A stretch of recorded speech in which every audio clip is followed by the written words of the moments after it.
Guys এতদিন তো আমগোর আবদার থাকতো, আজকে আমগো মার আবদার শুনুম। হ্যাঁ তো দেখতে থাকো। চাও ভালো দিকে শাড়ি দিস কিনে, হ্যাঁ একটা তুলসী মেলা দিস, একটা কৃষ্ণ মেলা দিস, লোকের থাকা। আমি কীর্তনে যাব, কীর্তনে যাবা? আর তুলসী মেলা নাই গলায়।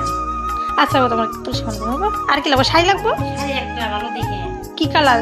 ও কি কালার মানে কি? তাতে শাড়ি তো পিনো, তুমি তো আর কিছু পিনো। শাড়ি সুন্দর দেখে, বেনারসি শাড়ি মতো মিলে একটা দিবি। বেনারসি শাড়ি পিনবা নাকি? সাদা শাড়ি একটা। আচ্ছা বাবা, কেন এই শাড়িটা তোমার কি কিনেছে? এটা তুমি কিনে দিছো, ভালো হয়েছে। সুন্দর লাগে না? এক সাইডে পিনলে কত সুন্দর লাগতেছে তোমারে, একদম মামা লাগে। তাহলে দোকান কে করবো? তবু ছেড়েছি, তোরাই করবি। হ্যাঁ তুই করবি, দাদা করবো, দুজন মিলেই করবি। হ্যাঁ